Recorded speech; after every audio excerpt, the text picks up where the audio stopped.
গল্পকথনে আপনাদের আমন্ত্রণ। পড়ছি হুমায়ূন আহমেদের শঙ্খনীল কারাগার। এটি লেখকের সর্বাধিক বিক্রিত উপন্যাস। আজ থাকছে এর দ্বিতীয় পর্ব। ফার্স্ট ইয়ারের ছেলেদের সঙ্গে দুপুর 12টায় একটা ক্লাস ছিল। 1টার দিকে শেষ হলো। দুপুরে রিক্সা পাওয়ার আশা কম। সব রিক্সাওয়ালা একসঙ্গে খেতে যায় কিনা কে জানে।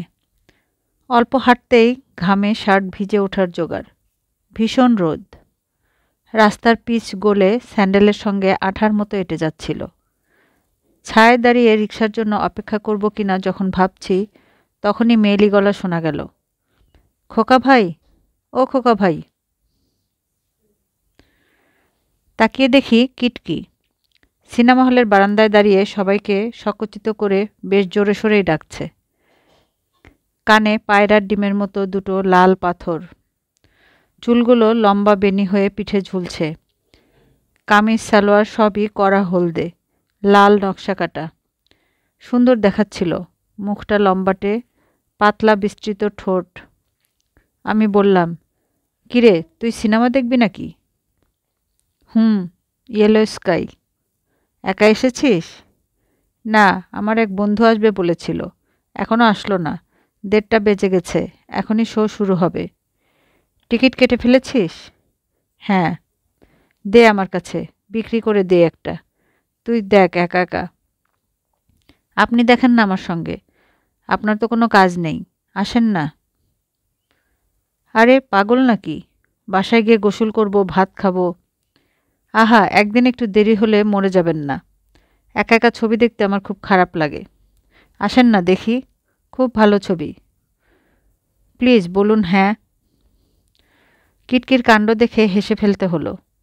বললাম, চল দেখি, ছবি ভালো না হলে কিন্তু মাথা ভেঙে ফেলব। দুজন সিঁড়ি দিয়ে উঠছি দোতলায়। কিটকি হঠাৎ দাঁড়িয়ে বলল, দেখুন তো কি মুশকিল হলো। আবার কি? আমার বন্ধুটা এসে পড়েছে, ওই যে নামছে রিক্সা থেকে। খাটো করে ওই মেয়েটি নাকি? লাল ওড়না? ভালোই হয়েছে। দেখ তোরা দুজনে, আমায় ছেড়ে দে। না না, আসেন, এই পোস্টার বোর্ডটার আড়ালে চলে যাই, না দেখলেই চলে যাবে। তুই যা আড়ালে, আমাকে তো আর চেনে না। আহা আসেন না। কোন দিকে গেছে? দোতলায় খুঁজতে গেছে হয়তো। কেমন গাধা মেয়ে দেখেছেন? 12:30টায় আসতে বলেছি, এসেছে 1:30টায়। ছবিটা সত্যি ভালো, কিছুক্ষণের মধ্যেই জমে গেলাম। তবে ইটালিয়ান ছবি যেমন হয়, করুণ রসের ছড়াছড়ি। ছবির সুপুরুষ ছেলেটি বিয়ে করেছে তার প্রেমিকার বড় বোনকে। খবর পেয়ে প্রেমিকা বিছানায় শুয়ে ফুলে ফুলে কাঁদছে। সেটাই দেখাচ্ছে অনেকক্ষণ ধরে।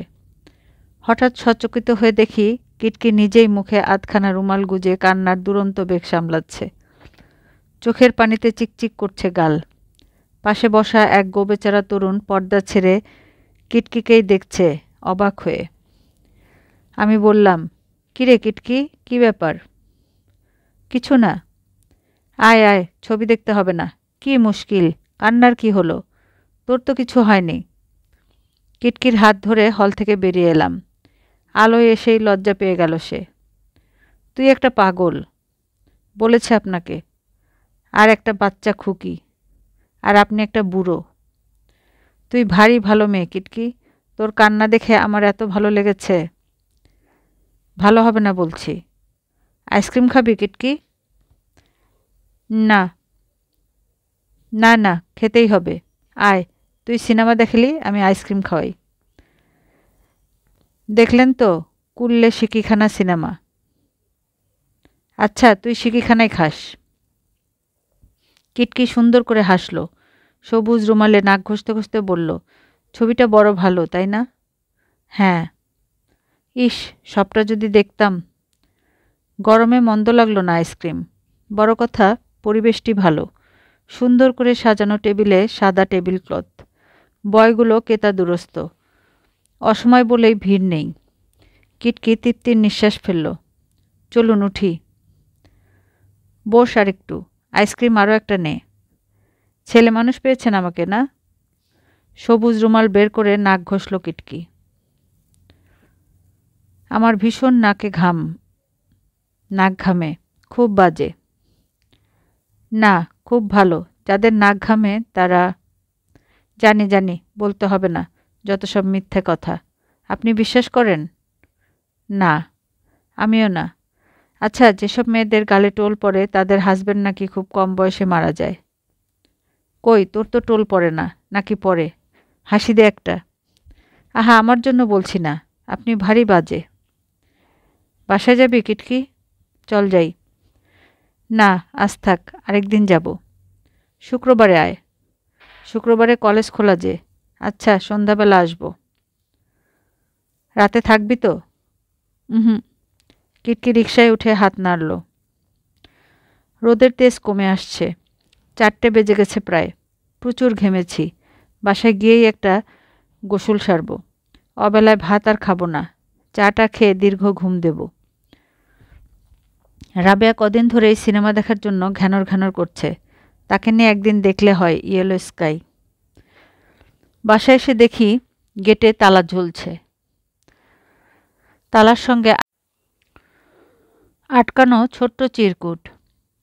খোকা, সবাই মিলে ছোট খালার বাসায় বেড়াতে গিয়েছি।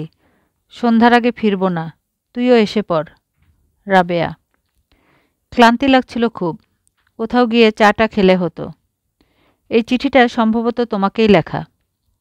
তাকিয়ে দেখি বেশ লম্বা নিখুঁত সাহেবী পোশাকে এক ভদ্রলোক আমার পাশে এসে দাঁড়িয়েছেন। কপালের দুপাশের চুলে পাক ধরলেও এখনও বেশ শক্ত সমর্থ চেহারা। তুমি বলেছি বলে কিছু মনে করনি তো? ছেলের বয়সী তুমি। না, কিছু মনে করিনি আমি। আপনাকে ঠিক চিনতে পারছি না। চিনবে কি করে? আমি তো পরিচিত কেউ নই। রাবেয়া বলে এই বাড়িতে একটা মেয়ে আছে না? জি, আমার বোন। ছোটবেলায় সে যখন স্কুলে পড়তো তখন তার সঙ্গে আমার পরিচয় হয়। তাকে দেখলেই আমি গাড়িতে করে লিফট দিতাম। তাই নাকি? হ্যাঁ, বড় ভালো মেয়ে।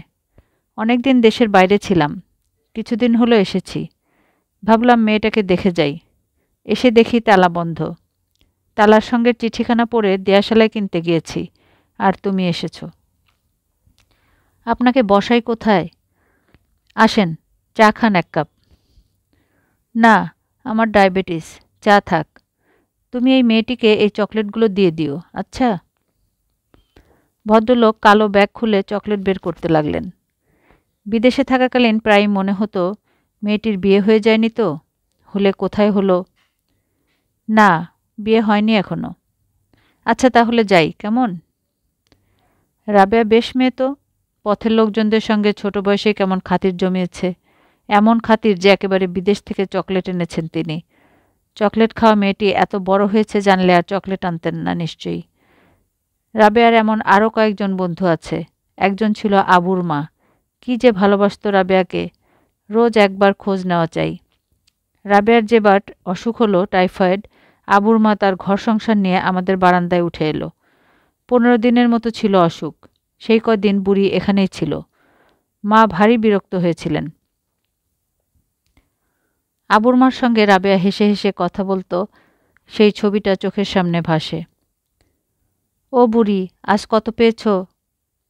2 সের চাল আর 4 আনা পয়সা। এই কাপড়টা দিছে পুরান পল্টনের এক বেগম সাহেব। দেখি কি কাপড়? রাবেয়া গম্ভীর হয়ে কাপড় দেখত। ভালো কাপড়। ছাপটা বালা। হ্যাঁ, খুব ভালো ছাপ। রাবেয়াটা বেশ পাগলাটে, ছোট বয়স থেকেই। ও, ইনি আবিদ হোসেন। রাবেয়া হাসি মুখে বলল। চকলেটের প্যাকেট পেয়ে সে খুব খুশি হয়েছে। কোথায় দেখা হয়েছে তার সাথে? বাসায় এসেছিলেন। দাঁড়িয়ে দাঁড়িয়ে আলাপ হলো। ছোটবেলায় তোকে নাকি লিফট দিতেন গাড়িতে? হ্যাঁ। স্কুলটা অনেক দূরে পড়ে গিয়েছিল।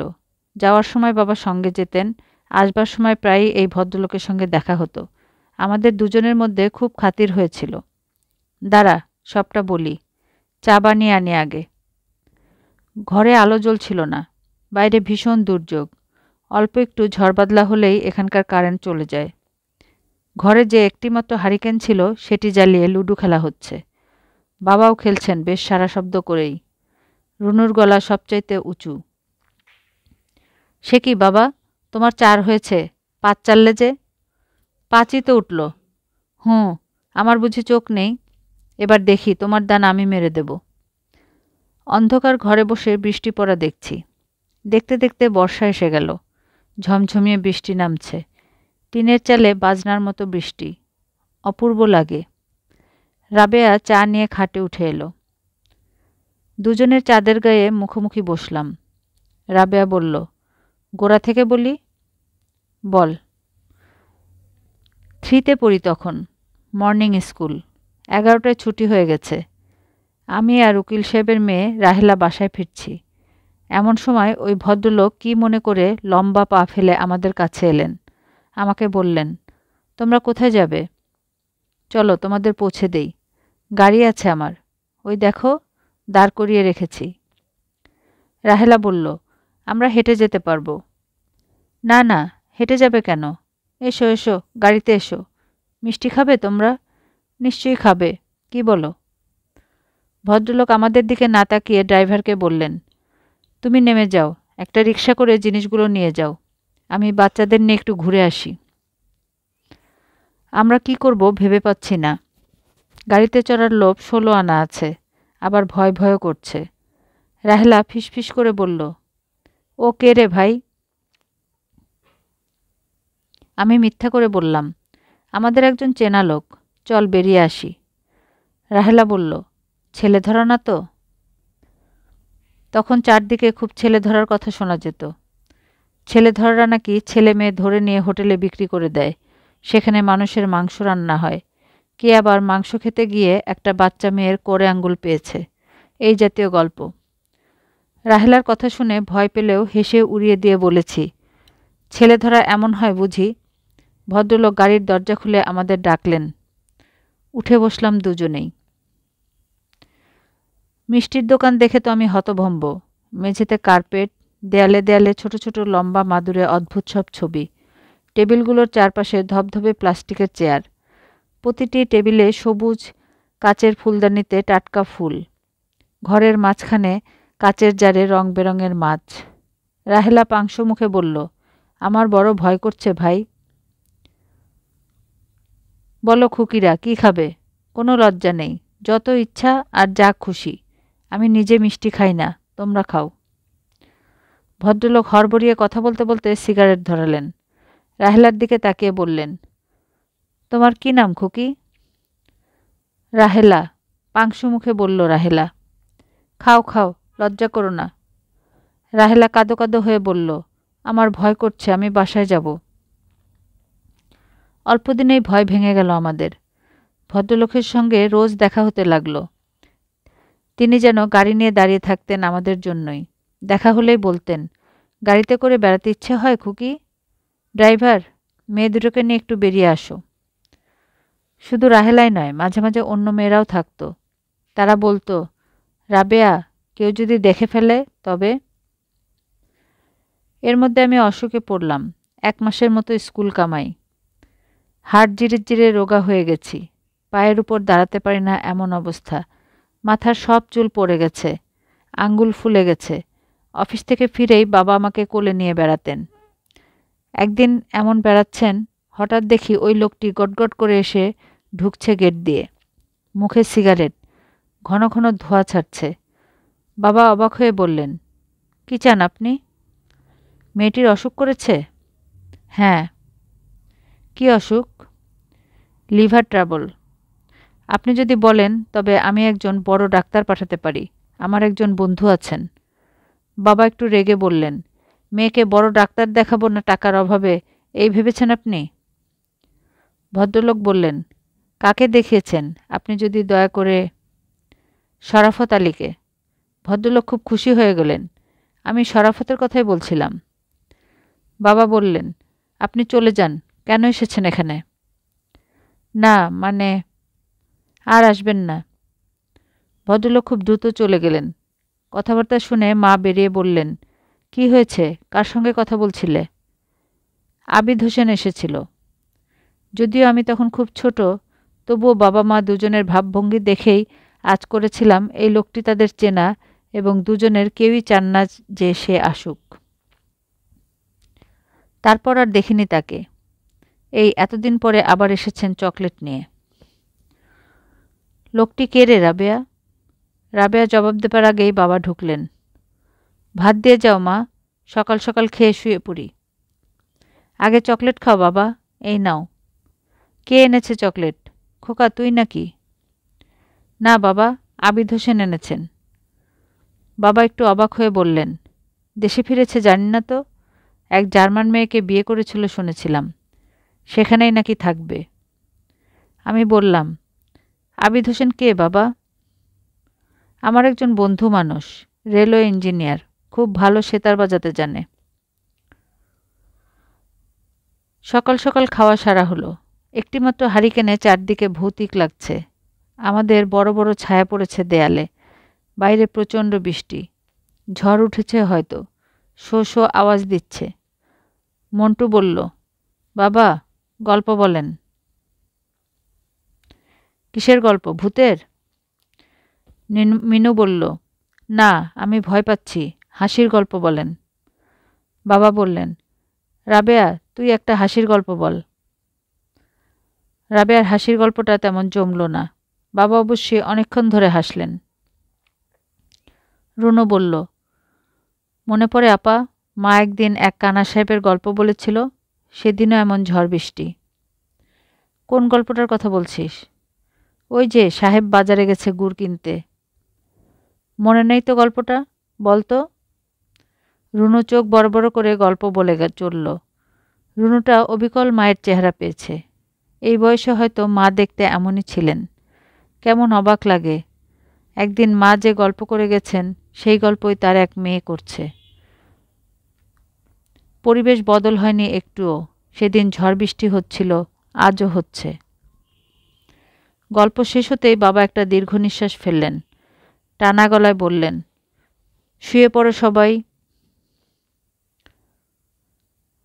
শুয়ে শুয়ে আমার কেবলই মায়ের কথা মনে পড়তে লাগলো।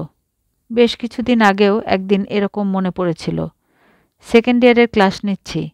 হঠাৎ দেখি বারান্দায় একটি মেয়ে দাঁড়িয়ে দাঁড়িয়ে কার সঙ্গে যেন গল্প করছে। দেখা মাত্র ধক করে উঠল বুকের ভেতর।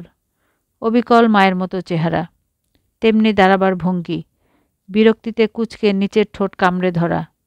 আমি এত বেশি বিচলিত হলাম যে ক্লাসে কি বলছি নিজেই বুঝতে পারছিলাম না। ক্লাস শেষ হলেই মেয়েটির সঙ্গে আলাপ করব, এই ভেবে প্রাণপণে ক্লাসে মন দিতে চেষ্টা করলাম। ক্লাস একসময় শেষ হলো, মেয়েটিকে খুঁজে পেলাম না। সেদিনও সমস্তক্ষণ মায়ের কথা ভেবেছিলাম। সে রাতে অনেক দিন পর স্বপ্ন দেখলাম মাকে। মা ছোট্ট খুকি হয়ে গেছেন, ফ্রক পরে ঘুরে বেড়াচ্ছেন ঘরময়। আমি বলছি, মা আপনি এত হইচই করবেন না, আমি ঘুমোচ্ছি। মা বললেন, বারে আমি বুঝি এক্কা দোক্কাও খেলবো না? খেলুন, তবে শব্দ করে নয়। তুই খেলবি আমার সঙ্গে খোকা? না, আমি কত বড় হয়েছি দেখছেন না, আমার বুঝি এসব খেলতে আছে? খুব অবাক হয়েছিলাম স্বপ্নটা দেখে। এমন অবাস্তব স্বপ্নও দেখে মানুষ। মায়ের চারদিকে রহস্যের মতো স্বপ্নটাও ছিল রহস্যময়। চারদিকে রহস্যের আবরণ তুলে তিনি আজীবন আমাদের চেয়ে আলাদা হয়েছিলেন। শুধু কি তিনি? তার পরিবারের অন্য মানুষগুলোও ছিল ভিন্ন জগতের মানুষ, অন্তত আমাদের কাছে। মাঝে মাঝে বড় মামা আসতেন বাসায়। বাবা তটস্থ হয়ে থাকতেন সারাক্ষণ, দৌড়ে মিষ্টি আনতে যেতেন। রাবেয়া গলদঘর্ম হয়ে চা করত, নিমকি ভাজত। বড় মামা সিকি কাপ চা আর আধখানা নিমকি খেতেন। যতক্ষণ থাকতেন অনবরত পা নাচাতেন আর সিগারেট ফুঁকতেন। আমাদের দিকে কখনো মুখ তুলে তাকিয়েছেন বলে মনে পড়ে না। বাবা অবশ্যই এক এক করে আমাদের নিয়ে যেতেন তার সামনে। আমরা নিজেদের নাম বলে জড়সড় হয়ে দাঁড়িয়ে থাকতাম। মামা ভীষণ অবাক হয়ে বলতেন, এরা সবাই শিরিনের ছেলে মেয়ে? কি আশ্চর্য! আশ্চর্যটা যে কী কারণে তা বুঝতে না পেরে আমরা মুখ চাওয়াচাই করতাম। মামা রুমাল দিয়ে ঠোঁট মুছতে মুছতে বলতেন, বুঝলেন আজহার সাহেব, শিরিন ছোটবেলায় মোটেই ছেলে মেয়ে দেখতে পারত না, আর তারই কিনা এতগুলো ছেলে মেয়ে। এই যে, এইটি কি বড় ছেলে? মামা আঙ্গুল দিয়ে রাখতেন আমার দিকে। আমি ঘাড় নাড়তাম। মামা বলতেন, কি পড়া হয়? 9-এ পড়ি। বাবা অতিরিক্ত রকমের খুশি হয়ে বলতেন, খোকা 8-এর বৃত্তি পরীক্ষায় ফার্স্ট হয়েছে। জন নিয়ে পরীক্ষা দিয়েছিল, স্কুল থেকে একটা মেডেল দিয়েছে, গোল্ড মেডেল। রাবেয়া, যাও তো মা, মেডেলটা তোমার মামাকে দেখাও, ছোট ট্রাঙ্কে আছে। ব্লেডের মতো পাতলা মেডেলটা মামা ঘুরিয়ে ফিরিয়ে দেখতেন। আবেগশূন্য গলায় বলতেন, শিরিনের মতো মেধাবী হয়েছে ছেলে। শিরিন ম্যাট্রিকুলেশনে মেয়েদের মধ্যে প্রথম হয়েছিল। বলতে বলতে মামা গম্ভীর হয়ে যান। অপ্রাসঙ্গিকভাবে বলেন, আমাদের পরিবারটা ছিল অন্য ধরনের, হাসিখুশি পরিবার। বাড়ির নাম ছিল কারাকানন। দেয়ালের আড়ালে ফুলের বাগান। শিরিন নিজেই দিয়েছিল নাম। মা আসতেন আরও কিছু পরে, খুব কম সময় থাকতেন। আমরা বেরিয়ে আসতাম সবাই। একসময় দেখতাম মুখ কালো করে মামা উঠে যেতেন। মা শুয়ে শুয়ে কাঁদতেন সারা দুপুর। আমরা মনমরা হয়ে ঘুরে বেড়াতাম। কিছুই ভালো লাগতো না। সেই অল্প বয়সেই মাকে কি গভীর ভালোই না বেসেছিলাম। অথচ তিনি ছিলেন খুবই নিরাসক্ত ধরনের। কথাবার্তা বলতেন কম, নিঃশব্দে হাঁটতেন, নিচু গলায় কথা বলতেন। মাঝে মাঝে মনে হতো বড় রকমের হতাশায় ডুবে গেছেন। তখন সময় কাটাতেন বিছানায় শুয়ে শুয়ে। প্রয়োজনের কথাটিও বলতেন না। ঘরের কাজ রাবিয়া আর একটা ঠিকে ঝি মিলে করত। বিষণ্ণতায় ডুবে যেত সারা বাড়ি। বাবা অফিস থেকে এসে চুপচাপ বসে থাকতেন বারান্দায়। রাবেয়া চা এনে দিত। বাবা ফিসফিস করে বলতেন, তোর মাকে দিয়েছিস? না, মা খাবে না। আহা, দিয়েই দেখ না, ভাতই খায়নি দুপুরে। ও। রুনুঝুনু সকাল সকাল বই নিয়ে বসত। গলার সমস্ত জোর দিয়ে পড়ত দুজনে। বাবা কিছুক্ষণ বসতেন তাদের কাছে, আবার যেতেন রান্নাঘরে রাবেয়ার কাছে। কিছুক্ষণ পরই আবার উঠে আসতেন আমার কাছে। ইতস্তত করে নিতান্ত অপ্রাসঙ্গিক ব্যাপার উত্থাপন করতেন। খোকা, তোদের কলেজে মেয়ে প্রফেসর আছে? আছে। বিয়ে হয়েছে নাকি? হয়েছে কারো কারো। সবগুলি নিশ্চয়ই হয়নি। কলেজের মেয়ে প্রফেসরদের বিয়ে হয় না। কিংবা হয়তো জিজ্ঞেস করেন, তোর কোনো দিন রাতের বেলা পানির পিপাসা পায়? পায় মাঝে মাঝে। কি করিস তখন? পানি খাই, আর কি করব। খালি পেটে পানি খেতে নেই, এরপর থেকে বিস্কুট এনে রাখবি। আধখান খেয়ে এক ঢোক পানি খাবি, বুঝলি তো? বুঝেছি। কথা বলবার জন্যই কথা বলা। মাঝে মাঝে মার উপর বিরক্ত লাগতো। কেন, আমরা কি দোষ করেছি? এমন করবেন কেন আমাদের সাথে? অবশ্যই বিপরীত ব্যাপারও হয়। অদ্ভুত প্রসন্নতায় মা ভরে ওঠেন। বেছে বেছে শাড়ি পরেন, লম্বা বেনি করে চুল বাঁধেন। মন্টু অবাক হয়ে বলে, মা, তোমাকে অন্য বাড়ির মেয়ের মতো লাগছে। মা অবাক হয়ে জিজ্ঞেস করেন, কি বললি মন্টু? বললাম তোমাকে অন্য রকম লাগছে, তুমি যেন বেড়াতে এসেছ আমাদের বাড়ি। রুনু বলে ওঠে, মন্টুটা বড় বোকা, তাই না মা? মা হেসে হেসে রাবেয়াকে জিজ্ঞেস করেন, ও রাবেয়া, তোর গান ভালো লাগে? হ্যাঁ মা, খুব। আমার বড়দাও ভারী গান পাগল ছিলেন। রোজ রাতে আমরা ছাদে বসে রেকর্ড বাজাতাম, চিন্ময়ের রবীন্দ্রসঙ্গীত। যা ভালোবাসত বড়দা। মা, তুমিও তো গান জানো, তোমার নাকি রেকর্ড আছে গানের? মা রাবেয়ার দিকে তাকিয়ে অল্প অল্প হাসেন, খুশি খুশি গলায় বলেন, স্কুলে যখন পড়ি তখন রেকর্ড হয়েছিল। মেজবাউদ্দিন ছিলেন তখন রেডিওর রিজিওনাল ডাইরেক্টর, তিনিই সব করিয়েছিলেন। এক পিঠে আমার, এক পিঠে পিনু হকের। পিনু হককে চিনিস না? এখন তো সিনেমায় খুব প্লেব্যাক গায়, খুব নাকি নাম ডাক। তখন এতটুকু মেয়ে, আমার চেয়েও ছোট। যদিও আমরা সবাই জানতাম গানের একটা রেকর্ড আছে, তবু গানটি শুনিনি কেউ। পুরনো রেকর্ড বাজারে পাওয়া যেত না। নানার বাড়িতে যে কপিটি আছে সেটি আনার কথা কখনো মনে পড়েনি। মা কিন্তু কোনোদিন গান গেয়ে শোনাননি, এমনকি ভুল করেও নয়।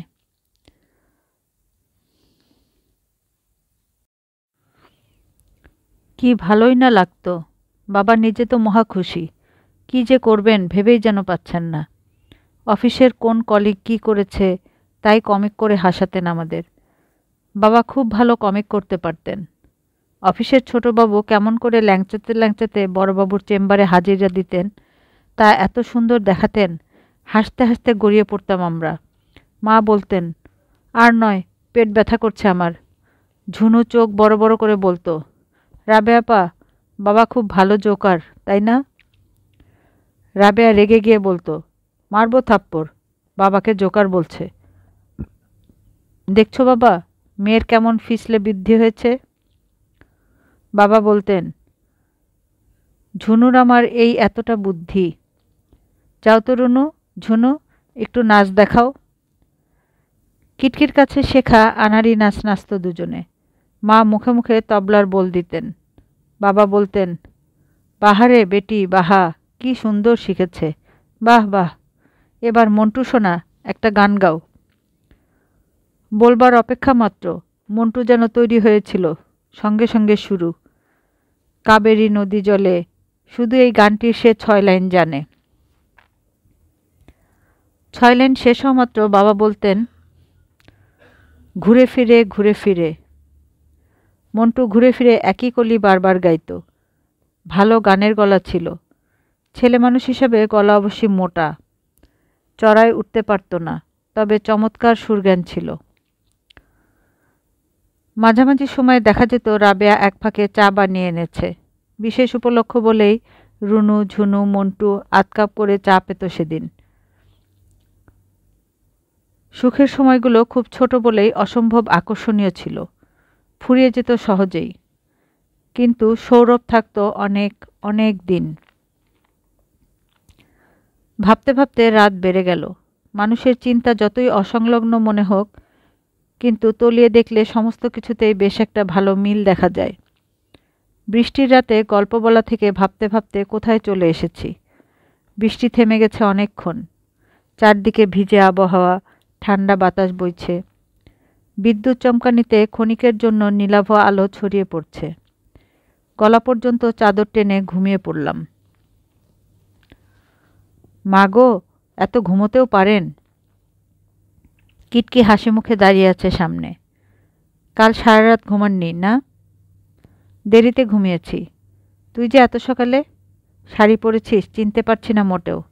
রীতিমতো ভদ্রমহিলা। আগে কি ছিলাম, ভদ্রলোক? না, ছিলি ভদ্র বালিকা। বেশ লম্বা দেখাচ্ছে শাড়িতে। কত লম্বা তুই? 5 ফুট 1 ইঞ্চি। বসো, মুখ ধুয়ে আসি। কলঘরে যাওয়ার পথে রাবেয়ার সঙ্গে দেখা, চায়ের ট্রে নিয়ে যাচ্ছে ভিতরে।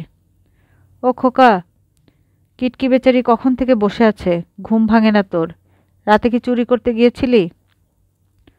হাত মুখ ধুয়ে এসে বসলাম কিটকির সামনে। সবুজ রঙের শাড়ি পরেছে, ঠোঁটে হালকা করে লিপস্টিক, কপালে জল জল করছে নীল রঙের টিপ। কিটকি বলল, বলুন তো, কি জন্যে এই সাত সকালে এসেছি? কোনো খবর আছে বোধ হয়। বলুন না, কি খবর? দল বেঁধে পিকনিকে যাবি, তাই না? কিছুটা ঠিক। আমরা ম্যানিলা যাচ্ছি। কোথায় যাচ্ছিস? ম্যানিলা। 5 বছরের চুক্তিতে আব্বা যাচ্ছেন এই ডিসেম্বরে। কি যে ভালো লাগছে আমার। খুশিতে ঝলমল করে উঠল কিটকি। বুকে ধক করে একটা ধাক্কা লাগলো আমার। খুব খুশি লাগছে তোর? হ্যাঁ, খুব। আমাদের জন্য খারাপ লাগবে না? লাগবে না কেন, খুব লাগবে।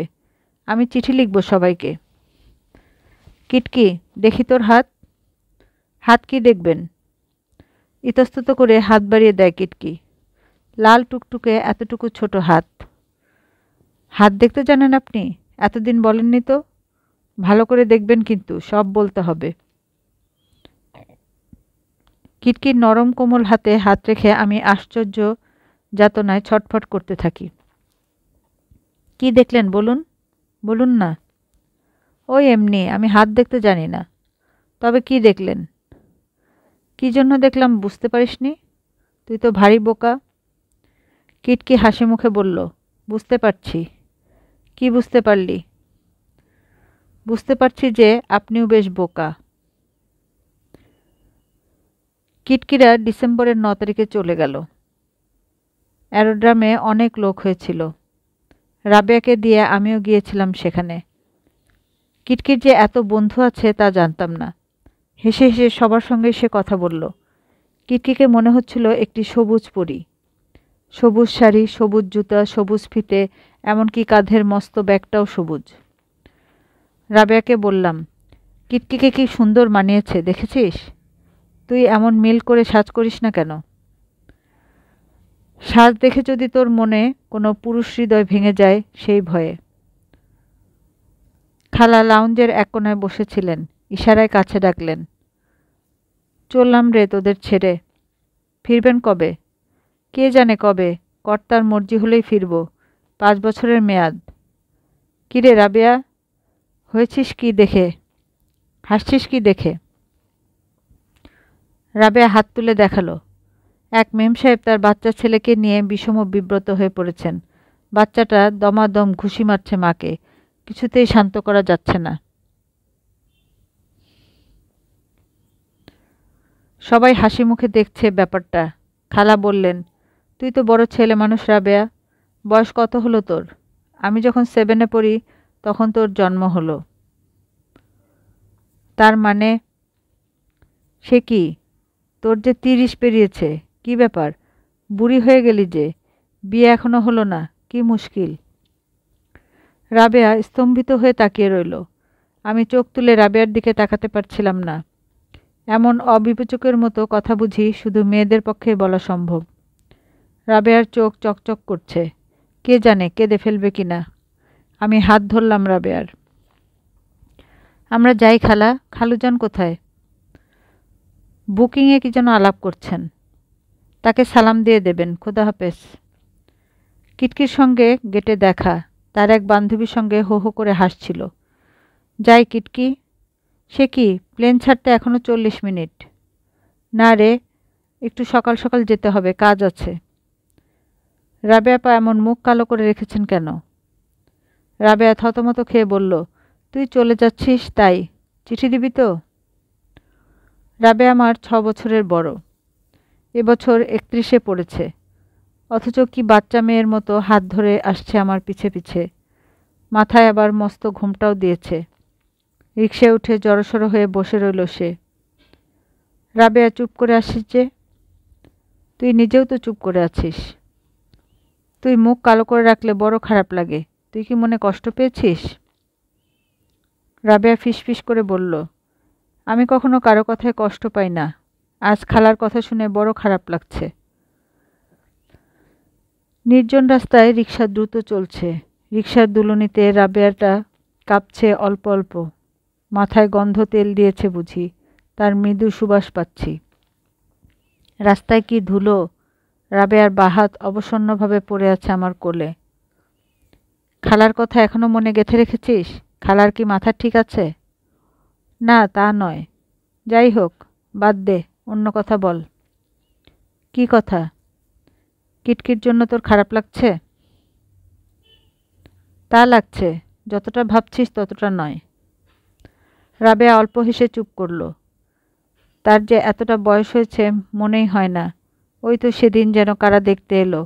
বুড়ো ভদ্রলোক মাথা দুলিয়ে বললেন, মেয়ে আপনার ভালো, লক্ষ্মী মেয়ে, দেখেই বুঝেছি। বয়সও বেশি নয়। তবে কি না আজকালকার আধুনিক ছেলে, তাদের কাছে রূপ মানেই হলো ধবধবে ফর্সা। বলেই ভদ্রলোক হায়নার মতো হে হে করে হাসতে লাগলেন। গান জানো মা? কোনো বাজনা, এই ধরো গিটার ফিটার? আজকাল আবার এসবের খুব কদর। জি না, জানি না। এবার পরের এক বন্ধু এগিয়ে এলেন। আপনি কি মডার্ন লিটারেচার কিছু পড়েছেন? না, পড়িনি। ইবসেনের নাম নিশ্চয়ই শুনেছেন? জি না, শুনিনি। বিয়ে ভেঙে গেল। আরও একবার সব কিছু ঠিকঠাক, ছেলেটিও ভালো, অথচ রাবেয়ায় বেঁকে বসল। ও ছেলে বিয়ে করব না। কেন বলতো? ছেলে দেখে পছন্দ হচ্ছে না? না না, পছন্দ হবে না কেন? বেশ ভালো ছেলে। তবে বেতন কম পাচ্ছে বলে? ছি, সেজন্য কেন হবে? আর বেতন কমই বা কী? ঠিক করে বল তো, অন্য কোনো ছেলেকে ভালো লাগে? গাধা, সিনেমা দেখে দেখে তোর মাথা খারাপ হয়ে গেছে। কী জন্য বিয়ে করবি না বল? ছেলেটা বড় বাচ্চা, বয়সে ওর 1.5 গুণ বড় আমি। আমার ভীষণ লজ্জা করছে। তাছাড়া একটা কথা তোকে বলি খোকা। বল। বিয়ে টিয়ে করতে আমার একটু ইচ্ছে হয় না। ওটা একটা বাজে ব্যাপার। অজানা অচেনা একটা ছেলের সঙ্গে শুয়ে থাকা, ছি। রিকশা দ্রুত চলছে। রাবেয়া চুপ করে বসে। রোদের লালচে আছে, রাবেয়ার মুখটাও লালচে হয়ে উঠেছে। কি ভাবছে সে কে বলবে?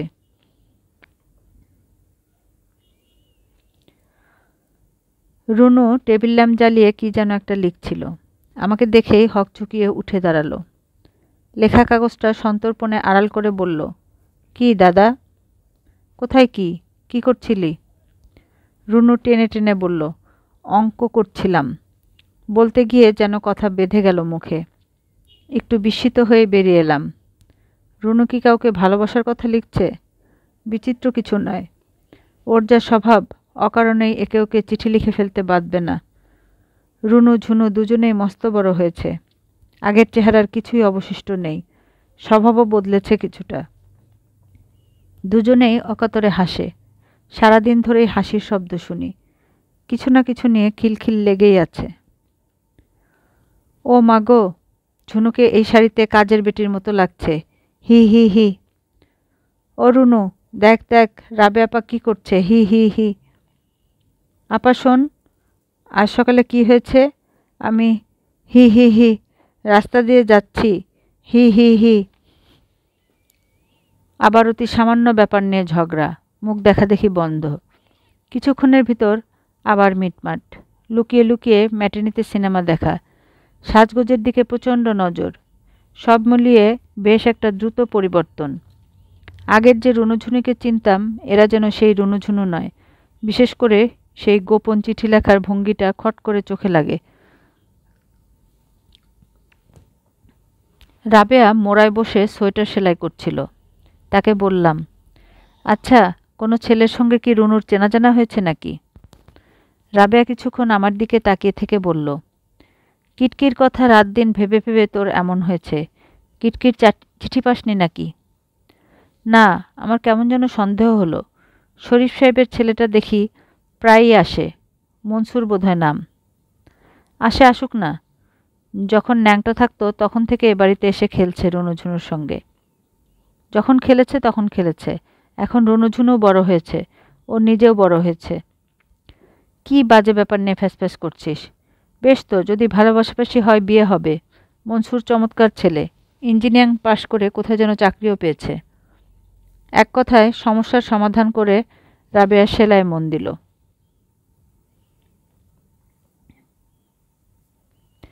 মন্টুটারও ভীষণ পরিবর্তন হয়েছে। মস্ত জোয়ান। পড়াশোনায় তেমন মন নেই। প্রায়ই অনেক রাতে বাড়ি ফেরে। কি এক কায়দা বের হয়েছে, বাইরে থেকেই টুকুস করে বন্ধ দরজা খুলে ফেলে। পত্রিকায় নাকি মাঝে মাঝে তার কবিতা ছাপা হয়। যেদিন ছাপা হয় সেদিন লজ্জায় মুখ তুলে তাকায় না, যেন মস্ত অপরাধ করে ফেলেছে এমন হাবভাব। চমৎকার গানের গলা হয়েছে। গানের মাস্টার রেখে শেখালে হয়তো ভালো গাইয়ে হতো। মাঝে মাঝে আপন মনে গায়।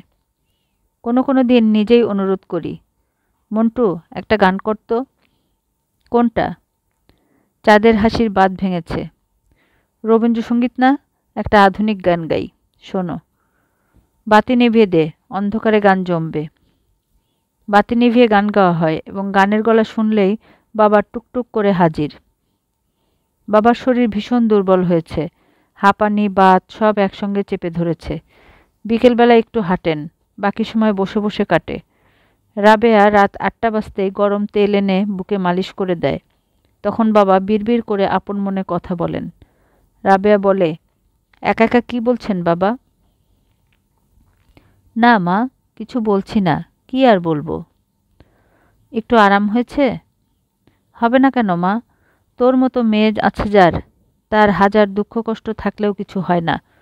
লক্ষ্মী মা আমার, আমার সোনার মা। আহ বাবা, কি বলেন, লজ্জা লাগে। তাহলে থাক, মনে মনে তোর গুণ গাই। বাবা চুপ করেন। সবচেয়ে ছোট যে নিনু, সেও দেখতে দেখতে বড় হয়ে গেল। মার চেয়েও রূপসী হয়েছে সে। পাতলা ঠোঁট, একটু থাবড়া নাক, বড় বড় ভাষা চোখ, সব সময় ছলছল করছে। ওই তো সেদিন হামাগুড়ি দিয়ে বেড়াতো, থ থ বলে আপন মনে গান করত। আর আজ একা একা স্কুলে যায়, সাবলীল গর্বিত হাঁটার ভঙ্গি। একটু পাগলাটে হয়েছে সে। স্কুল থেকে ফিরে এসে বই খাতা ছুঁড়ে ফেলে মেঝেতে, তারপর জাপটে ধরে রাবেয়াকে। ছাড় ছাড়, কি করিস? ছাড়। না, ছাড়ব না। কি বাজে অভ্যাস হয়েছে তোর। হোক, হাত মুখ ধুয়ে চা খা। পরে খাবো, এখন তোমাকে ধরে রাখবো। বেশ, থাক ধরে। রাবেয়া আপা। কি? কোলে নাও। এত বড় মেয়ে, কোলে নেব কি রে বোকা? না না, নিতেই হবে। তারপর দেখি নিনু রাবেয়ার কোলে উঠে লাজুক হাসি হাসছে। আমার সঙ্গেও বেশ ভাব হয়েছে তার। রাতের খাওয়া দাওয়া হয়ে গেলে আমার বিছানায় উঠে বসে এসে বালিশ নিয়ে কিছুক্ষণ দাপাদাপি করে। কি হচ্ছে রে নিনু? যুদ্ধ যুদ্ধ খেলছি দাদা। কি? গল্প বলবে কখন? আরও পরে, এখন পড়াশোনা কর। না, আমি পড়ব না, যুদ্ধ যুদ্ধ খেলব। বেশ, খেল। তুমি খেলবে দাদা? না। আসো না, এই বালিশটা তুমি নাও। হ্যাঁ, এবার মার তো দেখি আমাকে। রাবেয়ার আগের হাসি খুশি ভাব আর নেই। সারাক্ষণ দেখি একা একা থাকে। অনেক রাত পর্যন্ত তার ঘরে বাতি জ্বলে। রাত জেগে সে কী করে কে জানে। রাবেয়াটার জন্য ভারী কষ্ট হয়। বিয়ে করল না শেষ পর্যন্ত। মেঘে মেঘে বেলা তো আর কম হয়নি। আমি মনে প্রাণে চাই তাকে হাসি খুশি রাখতে। মাঝে মাঝে বলি, রাবেয়া সিনেমা দেখবি? না। চল না যাই সবাই মিলে, কতদিন ছবি দেখি না। তুই যে রুনুঝুনুদের নিয়ে যা, কত কাজ ঘরের।